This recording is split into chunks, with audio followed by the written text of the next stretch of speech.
আসসালামু আলাইকুম সবাইকে। আজকে আমি ইনসাফ বারাকা কিডনি এবং জেনারেল হাসপাতালের উঠি থেকে আমাদের যারা দর্শক সবাইকে প্রীতি এবং শুভেচ্ছা জানাচ্ছি। আজকে আমি একটা নতুন রোগীর অপারেশন করব। মা, আপনার নাম কি যেন বলুন তো? আমার এই রোগীর নাম হচ্ছে মর্জিনা বেগম। বয়স কত আপনার? 57 বছর। কি সমস্যা আপনার বলুন তো মা? গালটাতে ঘা আছে না? দেখি মা, দেখি হা করেন তো। এই যে দেখি মা, এই যে দেখা যায় ঘাটা? এই গাড়া দেখা যায়? এই যে হ্যাঁ হ্যাঁ হ্যাঁ, এই দেখি মা, দেখি এই যে দেখা যায় না? সোজা হন মা, ব্যথা দিও না।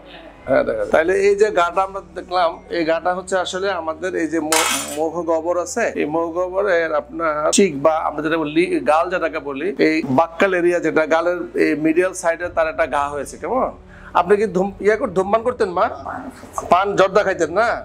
আসলে এটা হচ্ছে একটা ঘা, যে ঘাটা আস্তে আস্তে বড় হয়েছে এবং ওনার অনেক দিনের আপনার পান জর্দা এগুলো খাওয়ার অভ্যাস ছিল, তাই না? তো আমরা জানি যে এই যে মুখগহ্বরের যে আপনারা দেখলেন, এটা থেকে আমরা টিস্যু নিলাম, নিয়ে পরীক্ষা করলাম, ওটাতে আসছে স্কোয়ামাস সেল কার্সিনোম, এক ধরনের ক্যান্সার। তো আপনারা জানেন এই আমাদের এই পুরো ওয়ার্ল্ডে, আমি রিসেন্টলি যে ডাটাটা বলবো, যে প্রায় 3,75,000 নতুন রোগী আপনার ডায়াগনোসিস বা শনাক্ত হয় এই ওরাল ক্যাভিটি ক্যান্সারের।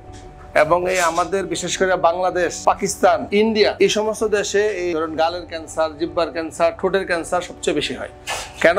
কারণ আমাদের দেশে যারা জনগণ আছে গ্রাম দেশে, তারা আসলে কিছু অজ্ঞতার অভাবে এটা হয়। কেমন? যেমন ধরুন, তারা এই ক্যান্সারের মূল কারণই হচ্ছে আপনার ধূমপান আর অ্যালকোহল বা মদ্যপান, এবং সবচেয়ে বড় যেটা ইম্পর্টেন্ট এখন যে জানানো যেটা আসে সেটা হচ্ছে সুপারি। সুপারি হচ্ছে কার্সিনোজেনিক, অর্থাৎ সুপারি খেলে সুপারি থেকে ক্যান্সারের জন্ম হয়। সুপারি, তারপরে আপনার গুল, আর বাংলাদেশে আটা জিনিস পাওয়া যায়, গুটকা নামে পাওয়া যায়, এটা আপনার সুপারি এবং জর্দা রদা সব মিলে তৈরি করা হয়। কেমন? এই জর্দা গুল এই কারণে এগুলো বেশি হয়। কেমন? তো এই ক্যান্সারগুলো আমি এই ভিডিও করবার উদ্দেশ্য হচ্ছে যে এই ক্যান্সারগুলো প্রিভেন্টেবল শব্দের অর্থ হচ্ছে আমরা ইচ্ছা করলে বা আমাদের রোগীরা যদি সতর্ক হয় তাহলে এই ক্যান্সার থেকে কিন্তু বাঁচতে পারে। যারা পান খাবেন না, জর্দা খায় না, গুল খায় না, মদ্যপান করে না, এবং যাদের ওরাল হাইজিন ভালো, অর্থাৎ যাদের দাঁত পরিষ্কার, তাদের মুখের যত্ন করে, তাদের কিন্তু এই ক্যান্সারের পরিমাণ একদম কমে যায়। আমরা ইচ্ছা করলে এই ক্যান্সারকে প্রিভেন্ট করতে পারি। আরেকটা যেটা হয় যে এক ধরনের ভাইরাস আছে, যেটা হলো হিউম্যান প্যাপিলোমা ভাইরাস, ওই ভাইরাসও আরেকটা কারণ এই ক্যান্সারের।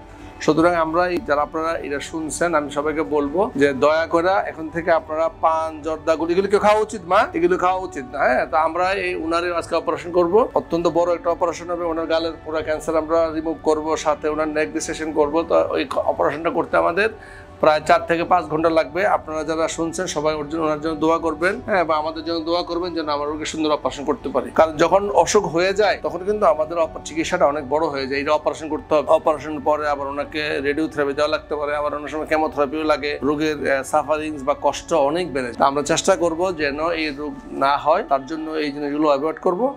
আর 2 নম্বর হচ্ছে, যদি এই রকম কারো গালে ছোট দাগ থাকে বা কোনো ঘা হয়, মানে ক্যান্সার সন্দেহ হয়, তাহলে দ্রুত চিকিৎসকের কাছে আসা উচিত। যারা বিশেষ করে নাক কান করে চিকিৎসক, যারা এনে চিকিৎসা করেন, যারা দ্রুত চিকিৎসা হইলে আপনার চিকিৎসা ব্যয় কমে যায়, চিকিৎসা এবং রোগের যে প্রগনোসিস, যেটা রোগী ভালো হওয়ার সম্ভাবনা অনেক বেড়ে যায়। তো সবাইকে ধন্যবাদ, আবার দেখা হবে অন্য কোনো দিন।